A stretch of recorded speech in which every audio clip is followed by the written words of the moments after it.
Welcome back to another episode of the Buffalo Happy Hour. We are here again with another special interview for you today.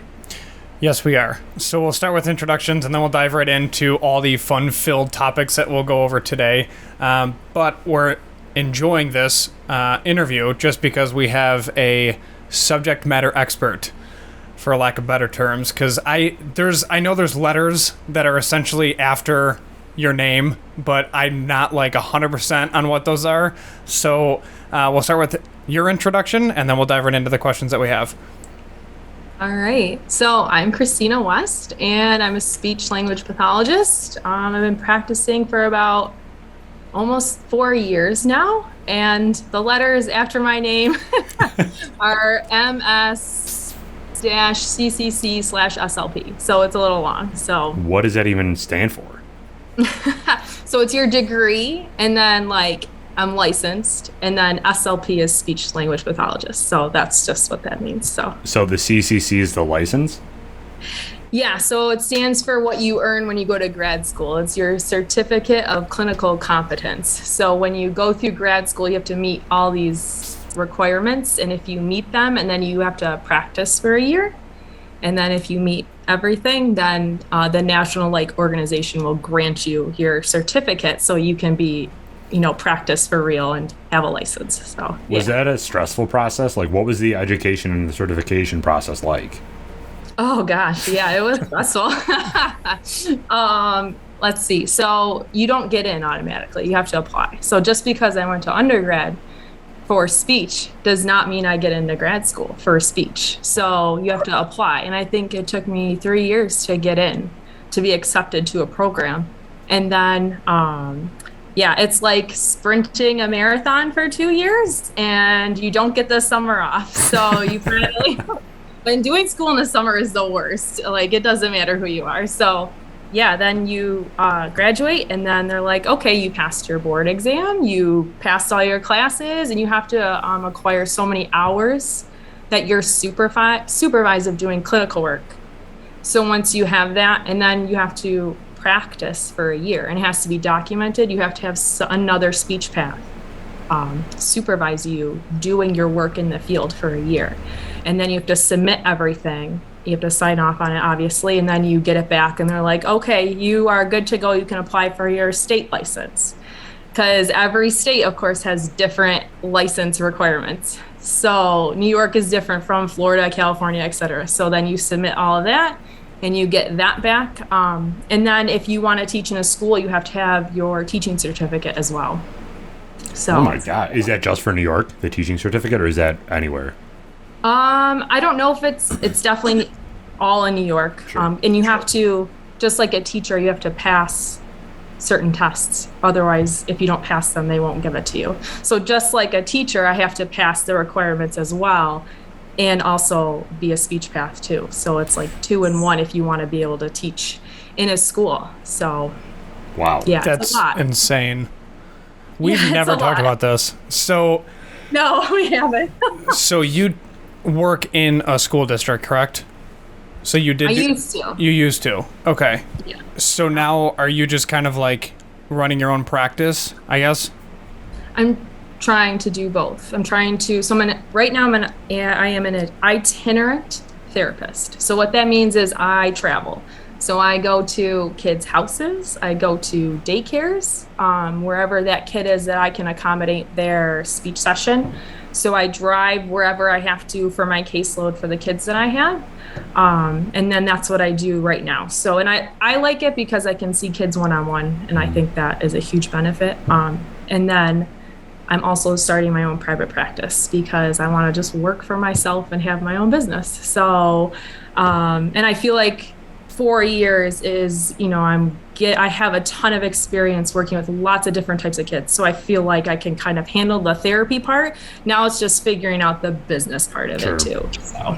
So in regards to the therapy part, is it more or less helping someone physically speak, or is it also helping them cope with the fact that they're struggling with speaking?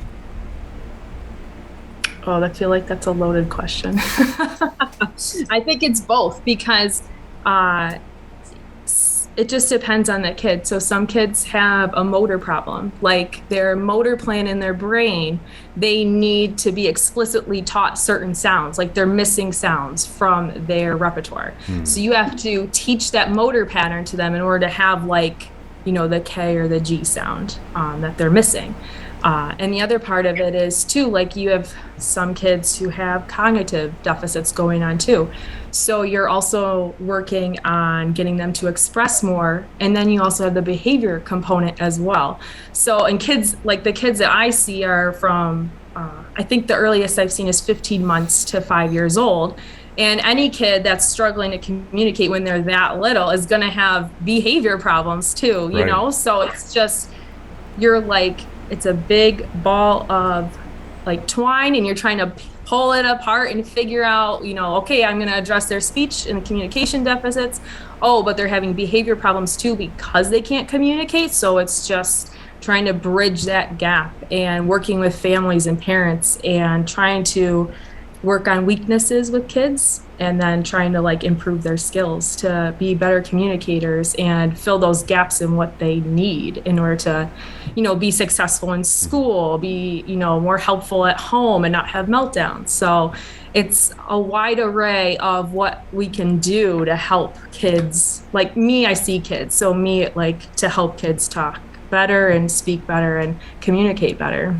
What type of speech issues do 15-month-old have? Because I feel like that's just, you just don't know how to talk yet. It depends. So you have kids that like typically around a year, kids should be having their first words. So it comes around 15 months, they're not really talking. They should have so many words. And then they get evaluated. So then they're like, okay, they're falling behind like the population of kids at this age group, let's have services come in and work with that child to improve their expressive vocabulary and their understanding so that they can, be at that milestone that they need to be at. It also depends on if your child is diagnosed with, Down syndrome or is born with some sort of deficit that they need support with. Like if a child is born with a cleft lip, or palate, that's like surgery intervention. And then you're coming in to do swallowing and speech with that child too. So it really just depends on the kid, honestly. Is that more difficult to work with somebody who is that young where they can't really grasp these concepts, or is it easier to work with because they're not fighting back with you? I think it depends what you're working on with them. So I like working with little kids because it's a lot of play therapy. That's how you get them to work on skills. It's a lot of play therapy and it's not very direct intervention too. Like you can't tell a kid, hey, say X, Y, and Z. It doesn't work like that. So you have to do more indirect therapy strategies like modeling play and modeling certain words to them. And you can use sign. I use sign a lot too, and visuals. So you're giving them a lot of support outside of to help them communicate and use those expressive language skills. So you're kind of facilitating really. I explain it to parents, you're doing about 90% of the work, trying to get your child, and you're just creating opportunities for them and you're exposing them to vocabulary and modeling so that they can watch how you speak and what you do. And it's a lot of, like I said, indirect things that you can implement at home that I don't think are difficult. It's just you have to think therapeutically, and that's where I come in to try to coach parents how to do that. So you're not only coaching the kid on how to properly enunciate or get words out, you're coaching the parents on how to correctly deal with them and continue fostering that even after you leave? Oh, yeah. Okay. So the way New York State is set up, so we're talking about little kids. So I'm talking like birth to 3, under 3. That's early intervention services. So that falls under the New York State that funds services for kids. So there's only X amount of dollars in this budget. So there are some kids I see only one time a week. That's 30 minutes. That is not enough time. So it's imperative that you work with parents, say, hey, this is what I'm doing. This is how you can implement it at home, or, just give examples any way that you can, because it's just 30 minutes. 30 minutes is a blip on Right. your radar for the week. So, and I think it's important too, you have to build those communication expectations into your daily routine. So like, your kid can feel comfortable in their environment, but also you have to know when to push them to try and teach them how to communicate as well. That's crazy. So have you ran into kids or, I mean, yeah, kids. I guess everybody's a kid at that age where their brain works faster than their mouth. So problems arise from that. Because I feel like I still struggle with that, where I talk way too fast because I'm trying to keep up with my brain. Do you see that with kids, where it's something that can be prevented as a child before they reach an adult, and then people just kind of like lock up and freeze mid-conversation? I think I kind of see it in reverse in the way that you're talking. So there's something called auditory processing disorder, and that's what I think about when you're saying that. So that is being able to take what you're hearing, process it appropriately so that you're understanding it, and then coming up with a verbal response to it.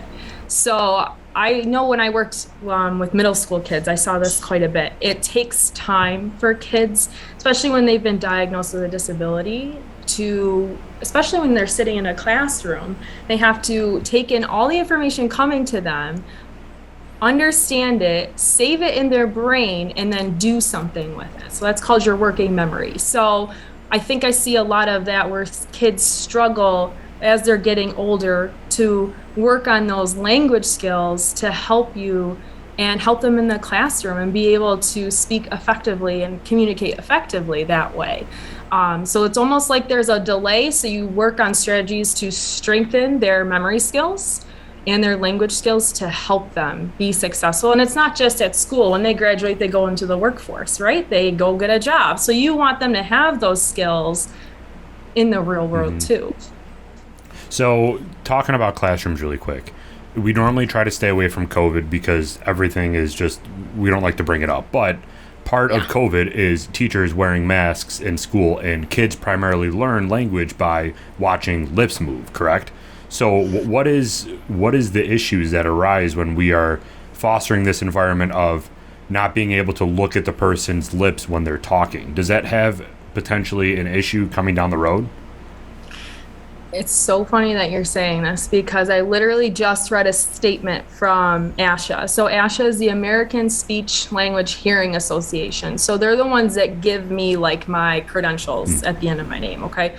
So they just came out with a statement that said, after there is not enough research to support this finding that masks harm kids from being able to improve their speech skills, right? Because they can't see your face. And I don't know. Haven't seen the research, so I can't say yes or no, obviously, on that. But if I'm working on speech sounds with a kid and they can't see my mouth and I'm trying to teach them how to like motorically make that sound, right, yeah, obviously it's going to impact them. And I think the other thing too is, when you're in a classroom, especially for older kids, that social aspect, you're totally missing your facial expressions and the emotion, because speaking, especially like when you're having conversations with people, you rely, 80% of it is your body language. So they're missing part of that because they're not seeing your face. And I think it's funny because when I have little kids for therapy, I'll take my mask off and I'll have my face shield on and they'll like look at me for a couple of seconds because they have never seen my whole face, for the first time. So it's interesting. I don't think there's a black or white answer for that, but I don't know. I don't think it helps. I'll say that. I feel like they're referencing 1 to 3 potential studies and negating real-world practical applications and experience, because there's only so much you can get from a study. But at the end of the day, someone on the ground dealing with kids and seeing their reactions to certain things, whether it's a therapy, what's the word I'm thinking of? Like a way of doing something for therapy, like an indirect way of doing therapy, you're going to see that kid's reaction. Like you mentioned with the mask, they're like, oh, that's what you look like. Or it's like, oh, you actually physically moving your lips help me because I can monkey see, monkey do. So that's not part of the study. You know what I mean? So I know. Yeah. And imitating is like, especially for little kids, imitating you is such a big skill that kids need to be able to develop when they're little. So, and I remember when COVID first started, kids were wearing masks and I'm wearing a mask. And I'm like, how? I don't know how this is supposed to work. Like, I had no idea. And then eventually, like, kids don't keep their masks on, like, especially little kids. And then if they were real little, they didn't have to wear one. So I was like, okay, I can work on what I need to do as long as I can see what they're doing. I can coach them through it. So you briefly mentioned earlier swallowing. Do you do like that stuff too, or was that just kind of related to speech in some way? I have done it. I haven't done it in about a year since I left school. Okay. So the swallowing skills come under my scope of practice as a speech pathologist. So I always wanted to go back and do this in grad school. They're called modified barium swallow studies. So I did a rotation at Mercy Hospital, and I think it's like the coolest thing. It's just like an x-ray. So basically someone comes in, they were mostly adults, and you feed them different textures of food, like a couple of bites, and different textures of liquids. And then you watch them swallow on an x-ray. So it's like a moving x-ray, and it's the coolest thing ever. And I really nerded out, but I mean, it is neat to see that.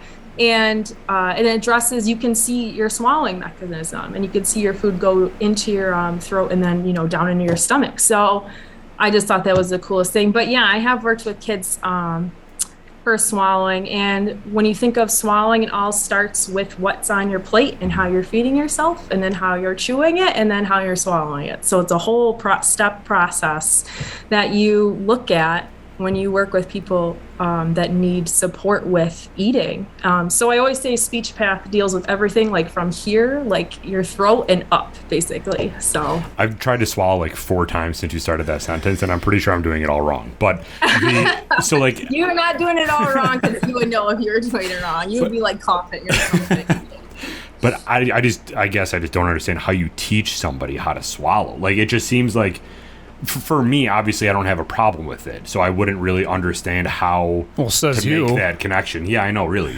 But, like, that seems just like such an automatic motor that you would just have.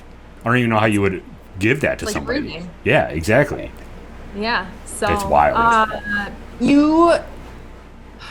It's a lot of compensatory strategies. So it's a lot of thinking about what you're doing before the swallow happens. So, like, I guess I can connect it for you in the sense that, say someone has a stroke or a traumatic brain injury, and it affects like their cranial nerves in their head. So basically, your cranial nerves innervate into your throat muscles and everything. So let's say your stroke affects one of those cranial nerves. Okay, so now let's say you're paralyzed on the left side, and you can't, if you swallow food on the left side of your throat, then basically that side of your body doesn't work, so it could go into your airway. So they're called compensatory strategies. So you can like turn your head and it'll close off that side of your swallow so food doesn't go into your airway. Because we want to prevent food going into your airway, because then that causes pneumonia. If you have food in your lungs, like, that's no bueno. So yeah, it's a lot of compensatory strategies. And say, for example, like some food, like thin liquid moves the fastest. So if you're giving someone thin liquid and it's passing too fast for them, like their epiglottis doesn't close fast enough, it'll go into their airway, and you don't want liquid in your airway either. So you can do like a chin tuck, basically. This is just a lot of examples. So what a chin tuck does is it brings your swallow down, and it takes longer for you to eat then. So it slows the movement of your food down so it doesn't pass into your airway. If your like epiglottis has been affected from a stroke or a brain injury, those are just the 2 examples I'm giving you. Mm-hmm. So that it doesn't pass into your airway and it goes into your esophagus. So there's a lot of strategies like that. And you can modify your diet too. You just don't eat thin liquids anymore then, So there's a lot of strategies that you can do in terms of feeding and swallowing. My grandpa's doing that now. They had to thicken his liquids because he had a stroke, and then his throat valve is all messed up, so they had to basically put powder in his coffee. They had to thicken his water. Like, it's so interesting because I was like, what is this? And they're like, it's water, but it's milk, but it's like powdered Thick and milk liquids. cream. Yeah, and I'm like, I'm good. And even my grandpa, because like he's still spry, right? So he's sitting there and he's like, ugh. And he just has this look on his face like, this is the last thing I want to do right now. And I'm like, this is awful. But yeah, I didn't know the chin tuck thing. I just knew they just thickened liquids and they're like, just keep chugging along like you're doing good things. But when you mentioned the moving x-ray, the people that are involved in that study, do they have a swallowing issue and that's why they're being x-rayed so that you can properly diagnose a potential solution? Or could Derek and I just volunteer for the study where we just eat and drink things for a day? Because I'm ready. Yeah, and can I recommend pizza and wings, please? That would be really cool to see. He said it doesn't matter what you eat, it just looks like a ball of mush going down. So you can eat whatever you want. No, I don't think you can just volunteer for this study, even though that would be awesome. It's basically the modified barium swallow study is, let's say I'm seeing someone in a hospital and I notice that they're coughing or they're choking when they're eating certain textures. And that's called a bedside evaluation. So let's say I can't quite figure out what's going on or why this person's coughing or choking, I would recommend them for this study. So then it can be, further diagnosed what is actually happening when they swallow. So that's fascinating that you would even be involved in that. I had no idea that your position can include that. Yeah, we have a lot of stuff we can do. So I always say, like, if I get real bored working with little kids, and I can always just go work with adults and do something else. So yeah. So the most common type of speech, I can't talk, so clearly this right now. But coming from a podcast host, we're probably two people you should work with instead of just have a conversation with. But yeah, speech impediments, I think you were trying to say. Like, you have stuttering, lisps, and like what else are common and what causes stuttering and lisps? Because I feel like those are the two most, I'm super self-conscious about my S's right now, but I feel like those are two most common speech impediments, right? It's fine. I already judged you. It's okay.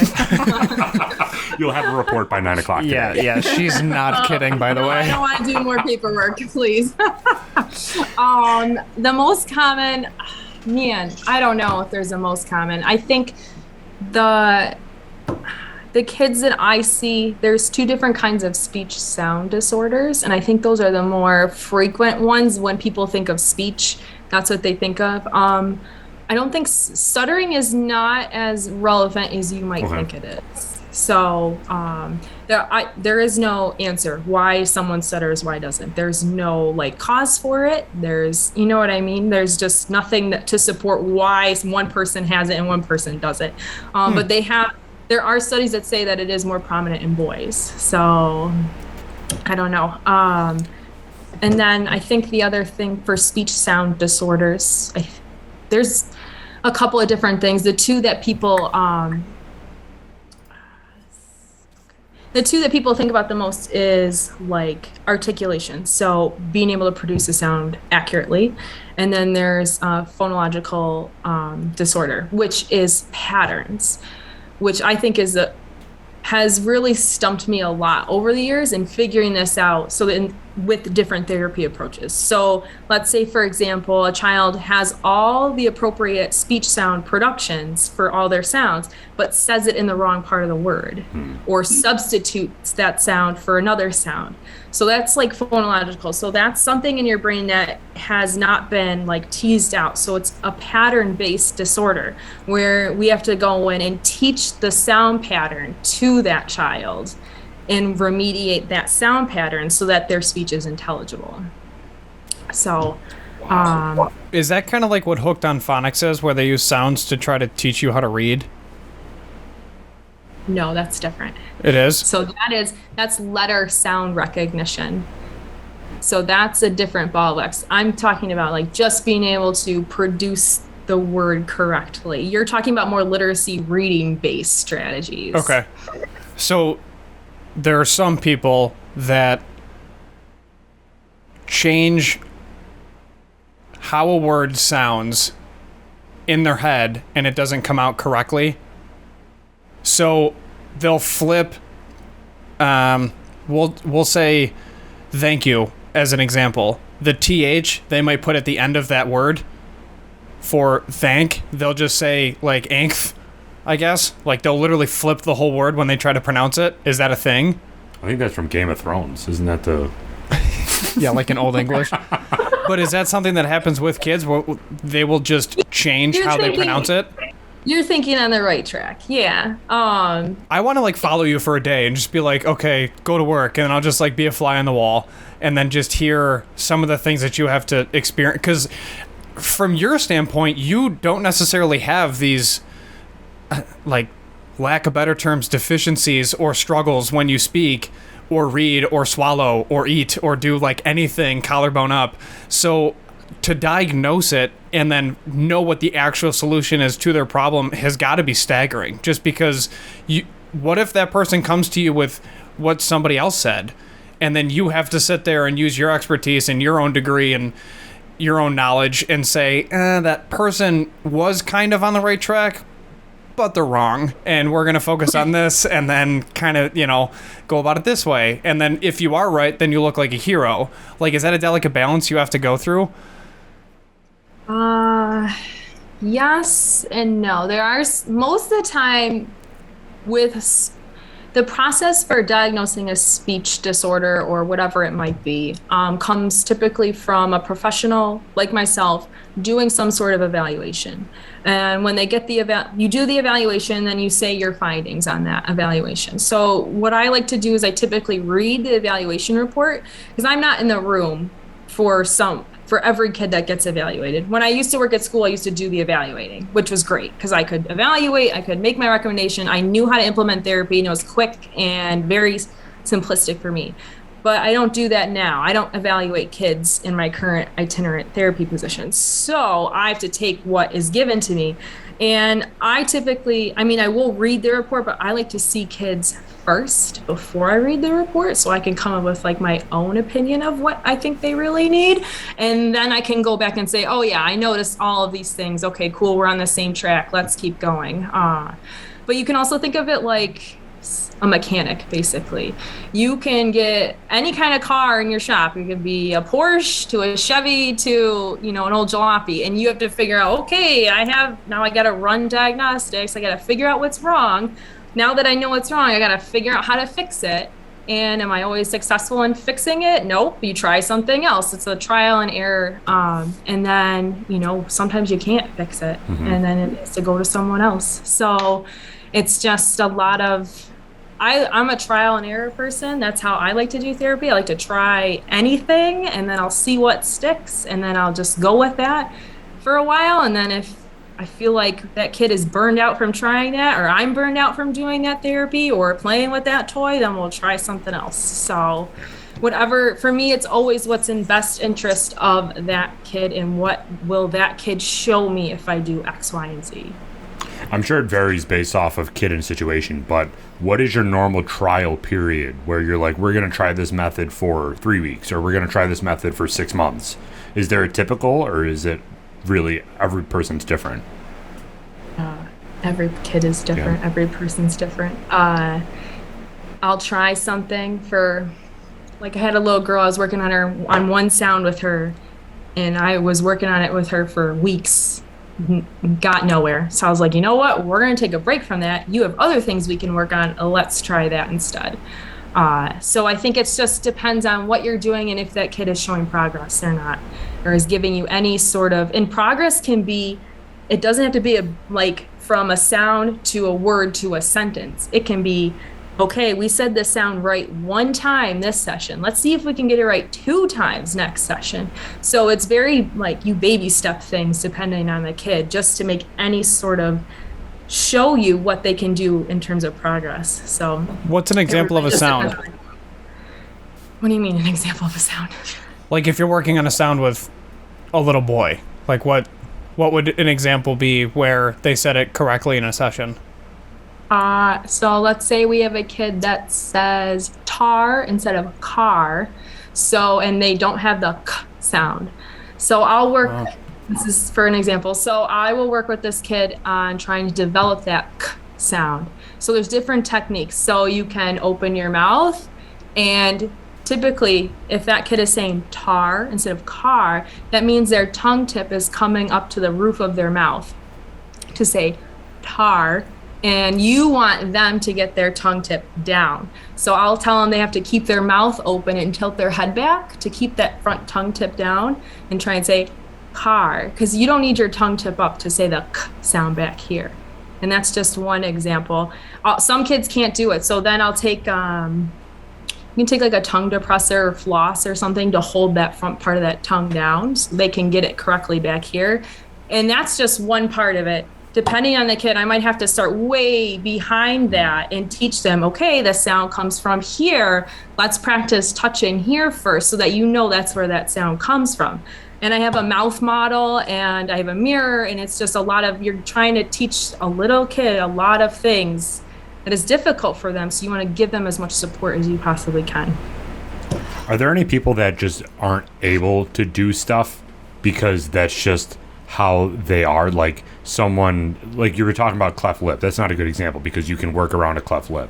But like some biological issue with the way that their mouth is constructed or their throat is constructed that they're just not able to do it, and there's nothing that you can do. Ooh, that's a tough question. I always think that there's something that you can do. And you know, it doesn't have to be a clear sound. You can always just get it close. You can use other sounds to support your other sounds. So if a kiddo is missing one sound, use vowels and sounds to get them as close as they can to that target sound. So you approximate that sound instead of saying it clearly. And if that's as close as they're going to get, then that's as close as they're going to get. But there's always something that you can do to help them with, to be either more intelligible so you can understand them better, or to say the first part of a word and not worry about the rest of the word. So at least you know what they're asking for, depending on their disability. Wow. Is there like a catch-all where if somebody can't, like Derek's example, physically do something, they can always just sign? Yeah, so actually this is one of my, I wish I still did this. When I was working at school, I worked with some kids that had communication devices. And I really miss doing this because I love technology. So let's say I had a bunch of kids in one classroom and some of them had like Down syndrome, autism, etc. So they were pretty severe in terms of their need for communication skills. So they were, and this is middle school, so they're kind of past the point of like really developing their speech sound repertoire. So I have some kids that have this device. So you're really focusing on teaching them how to communicate with this device, just because their verbal words are limited in their verbal expression, and they just don't have the motor skills in order to produce words. So you work with them with a communication device and you teach them context and where the words are located and how to have conversations. So it's really, honestly, if you're teaching them to use it with a device, it's kind of the same principles that you're using to teach them how to make the sound with their mouth. So the therapy concepts are similar, but it's two different ideas. The device that people, I haven't seen one in very long time, but where you put it up to your throat when you're unable to actually speak, but it like reverberates off your vocal cords and it comes out kind of like, what is that and how does that work? Do you know what I'm talking about? I don't know what it's called. Like what smokers use? Yeah. Like those commercials we grew up staring where they just like hold their throat? Yep, I know exactly what you're talking about, and I haven't done it since grad school, so now the word is escaping me. But yes, I know what you're talking about. So it's like a microphone almost, and they put it up to your mouth. And we had to do this for a project in grad school. You had to read in front of the whole class using one of these. Oh my goodness. Why can't I not think of the word? It's because I haven't done it. That's okay. So, and then you had to, obviously you practice. So you had to think about exactly how you were enunciating your words so that you could be understood by your audience. So yeah, I know exactly what you're talking about. I feel like that's more for people like what you said who have smoked or like have some sort of difficulty with their vocal folds that have been impacted in some way. How do you deal with like damaged vocal cords at all? So, funny story. Last year, I sneezed and I held in a sneeze and I bursted my throat. It was the worst experience of my entire life. I never knew like not to do it. I just thought that your eyes are going to come out. That's the myth that I was told when I was younger. Like if you sneeze with your eyes open, you're going to burst an eye vessel or whatever. But when I did that, I held in a sneeze and I couldn't talk for like 3 days because I think I burst or damaged some sort of vocal cords. Do you deal with people that are stupid like me and hold... No, I'm just kidding. But do you deal with people that have damaged vocal cords and it's just like, let's try to strengthen them up? Or how do you fix vocal cords? Oh, man. I just threw like 12 questions at you at once, so I'm sorry. Yeah, it's okay. You guys are covering a lot of topics. I personally do not work with people who have had like vocal cord damage or vocal damage, but that is under our scope of practice. So there are speech paths who specialize specifically in this. So you have different layers of your vocal folds. If you look, you can Google images and you can see like a top view of your vocal folds. And like singers get nodules all the time. Yeah, like Miley Cyrus. She sounds like a man. I don't know. What do her vocal folds look like? Yeah, like, no, I mean, you've heard her. It, like, doesn't make sense. She's like, oh, yeah, my throat's destroyed from singing from the time I was a kid to now. Like, they're just shot. Yeah, and Gina tells me, because she loves Adele, and like, she can't tour or something anymore because her vocal folds are shot. Yeah, Justin Timberlake had to postpone his show in Buffalo because his vocal cords, and he was sick, and he's like, I physically can't sing. I'm like, what do you do? Drink tea? Like, and then just slam honey? Like, how do you fix that? Like, that's just... You don't talk, and you drink a lot of water. So you want to hydrate your vocal folds. So that's why you drink a lot of water, and you want to stay away from like caffeinated products. So anything that's going to dehydrate you want to stay away from. And then for someone... Those singers who can't talk and have had to cancel things, it's serious. So to the point where they might need surgery. So I'm sure that they are seeking professional help to the point where to avoid surgery. Because, man, you don't want to have surgery on your vocal folds, especially when you're a singer. So yeah. So there's a whole other ball of wax, yeah. So do you know like what actually happens? Is it swelling of the vocal folds, or are they like rupturing? What's actually happening? I feel like you're just, for a singer there, so when you talk, so if these are your vocal folds vibrate, right? Mm-hmm. So if you're singing, they're vibrating more, especially, and if you're changing different pitches, so when you change your pitch, your vocal folds will elongate longer and they'll become thinner, or they'll like shrink back down depending on the pitch that you're singing to. You're also, because the air is passing through your airway, so you're passing through the airway, that's what's making them vibrate. So if they're hitting each other and vibrating because you're singing so much more, that's why it's terrible for you to screech, right? You're hurting your vocal folds. So the higher your note is, the more your vocal folds are vibrating. So in that sense, they're singing a lot. Their vocal folds are gonna be impacted. So they could develop, because of the friction and the vibrating, they could have nodules, just like you get a blister. Mm-hmm. Like if your skin on your foot is rubbing against your shoe the wrong way, right? You're going to have a blister there. So it's kind of the same idea. Wow. I didn't know a lot of what we talked about today. And we do want to be cognizant of your time, just because all of a sudden it'll be like an hour, and then the platforms we're using were like, we didn't record the last 15 minutes, and then generally the last 15 minutes are kind of like the most entertaining. So we'll be mindful of that moving forward. But yeah, there's so many things that we can really discuss, no pun intended, just because we don't know anything. I mean, I didn't even know, like, you had to get certified to then prove that you're worthy of being certified by an organization through the state. Like, that's just incredible. But so you mentioned a practice where you would work on your own. How would you even establish that? Like, do you just kind of say, like, yay me, like, just come see me direct and skip this, and like, you can use your health insurance, I guess, to cover some of the costs, and you can work with like different companies in that regard. But what is that process for you? I think Derek and I kind of chatted about this at your wedding a little bit. So about the process of forming an LLC. So that's what I'm doing, is forming an LLC. So in terms of a private practice, you can bill insurance. I can do private pay. Just depends what insurance will accept speech. Not every insurance takes, will pay out for speech. And you can, let's say, typically kids that are little that are having a hard time not meeting their communication, like developmental milestones, they'll go to their pediatrician first. Okay. And then their pediatrician will refer them to a speech therapist, and they'll be like, okay, like I can do that. So I can, go visit a doctor's office and say, hey, I'm providing speech services. Here's all my stuff.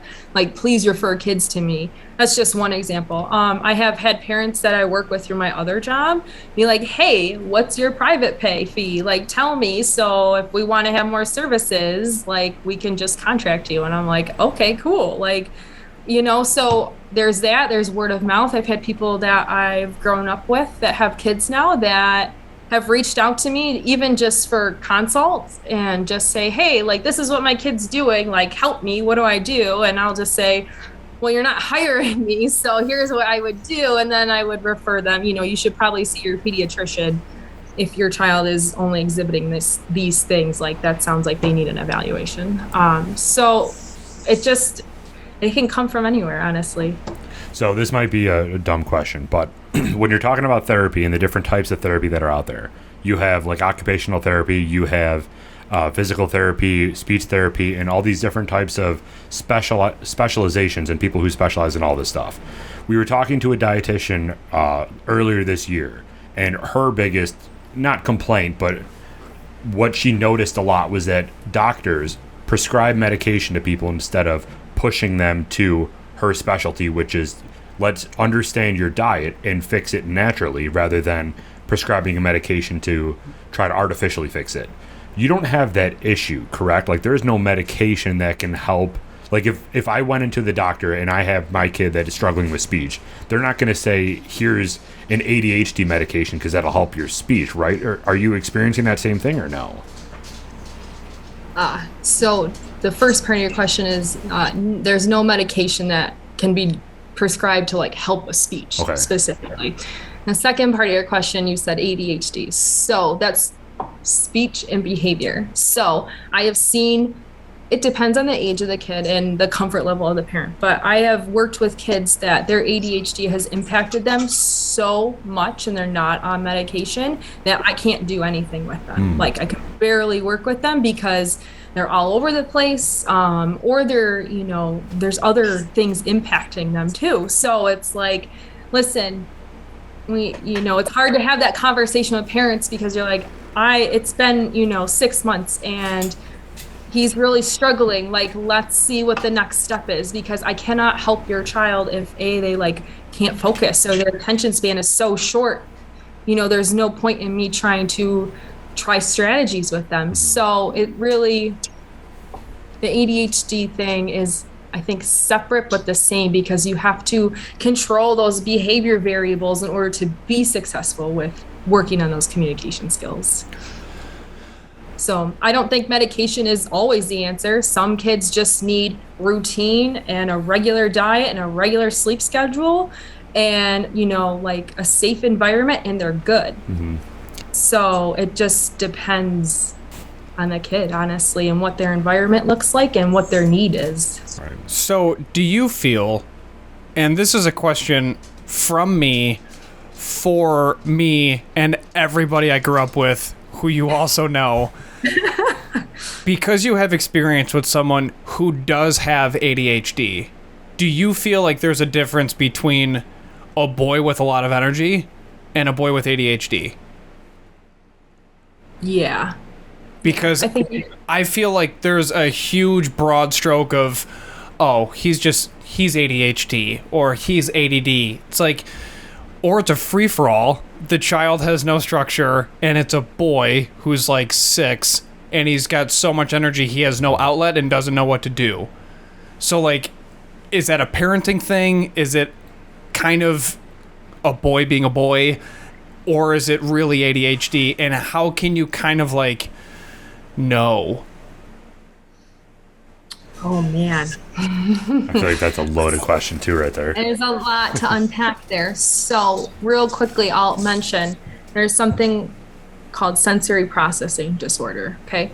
So not every kid has sensory processing disorder. I'm just saying that term so you understand that if a kid is active and doesn't sit still and needs a lot of like input, I mean, each person knows what kind of input they like. So for example, some people like to be touched. Other people don't like to be touched. That tactile cues, they really need that in order to like stay calm and be focused. They need that weighted blanket to help them, or they need to, I have kids that I work with that if I give them a fidget toy, they can focus the entire time. As long as they're holding onto that fidget toy and they're doing something with their hands, they're good.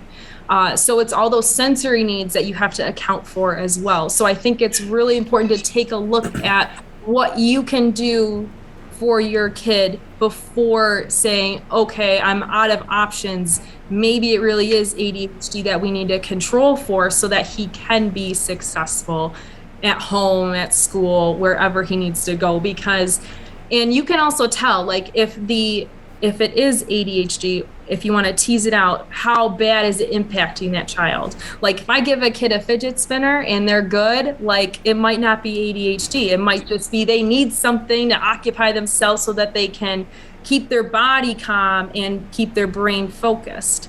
That's kind of a real quick answer to all of that. Sure. So I think sensory input is huge when you're looking at little kids to see what they need so that they can be successful. And then you just trial and error things. You know, like I said, some kids, you know, don't like cold drinks or won't eat certain textures of food.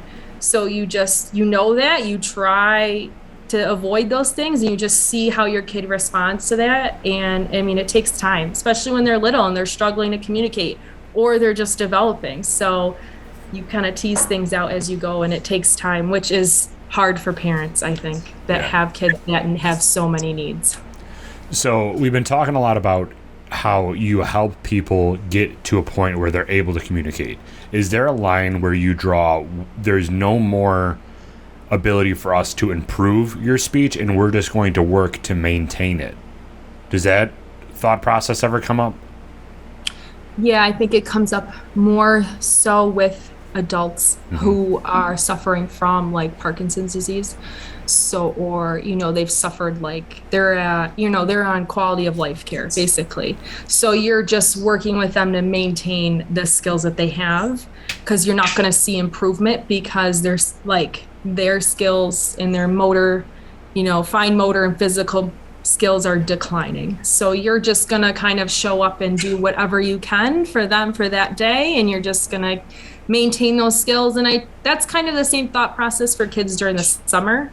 So when they leave school and they qualify for summer services, you're just there to just kind of like maintain so they don't lose the skills that they learned and acquired all year before the school year starts so that they can continue the services that they had during the school year again. What don't you do with kids? I feel like you're working with everything from like the neck up. It's wild how much you do and your profession does. And I didn't think anything of that outside of like lisp fixing. Yeah. That's wild. Is this what you always wanted to do, even in school and everything? Like growing up, you wanted to be a speech pathologist? No, I wanted to be an astronaut. Love it. Which every kid does, basically. So I think, I don't know. My English teacher, when I was in high school, her daughter was a speech path. She's like, you should go do this. And I was like, okay, I'm going to go do that. And then I went through, I did my bachelor's degree in 3 years. And then I waited to get into grad school. And I will say, like, I think anybody in their career, you love your career and then you kind of not love your career. And then you love your career and then you fall out of, you know what I mean? Mm-hmm. So it's not, I haven't always loved being a speech path, but within the last year or so, I've really felt like I've rediscovered what being a therapist actually is, because it's hard when you're in a school, you're a teacher and you're a therapist. And then you kind of, depending on who you're working with, you lose the therapy part and you're more of a teacher part. True. So, and I always loved the therapy part of it. So, but therapy is teaching too. So it's just a balance of what you are comfortable with and what your knowledge about, or where you want to challenge yourself to learn about a different area. Like, I don't know a whole lot about voice and vocal folds, but I know I can work with kids with language skills like nothing. Like, it's easy for me. So it just depends. I mean, it seemed like you knew a lot about vocal folds and voice when we were asking you the questions. But so what is your Instagram, and why would people want to follow you? Because you post some pretty cool things on there, specifically your therapy Instagram. So my therapy Instagram is West Speech Therapy, and you should follow me because I try very hard to help others with their kids that are struggling with communication skills, and just making things really easy and practical for you to implement at home. That's awesome. And people can reach out to you through your Instagram to maybe get their kid involved with your practice, or how does that introduction work? Yeah, so if you want to go to my Instagram page, my website is right there too. So you can just click on the link in my bio right to my website, and you can contact me right through my website if you want. I love it. Awesome. That's streamlined. Well, Christina, thank you so much for your time. We really appreciate it. I learned way too much. As soon as you started getting into the biological aspects of it, I'm like, I am gone right now. But thank you so much for everything. This was a wealth of knowledge, and we hope that this interview can help some people get in touch with you to be able to help their kids, because it's a really important aspect. Well, yeah, I mean, you want to, not just for your kid, but for people in the whole world, you want them to be able to communicate better. So just in any interest to help people in that aspect, for sure. So thanks you guys for having me on. I appreciate it. Absolutely. Of course. Well, have a good rest of your night. All right. Bye. Bye.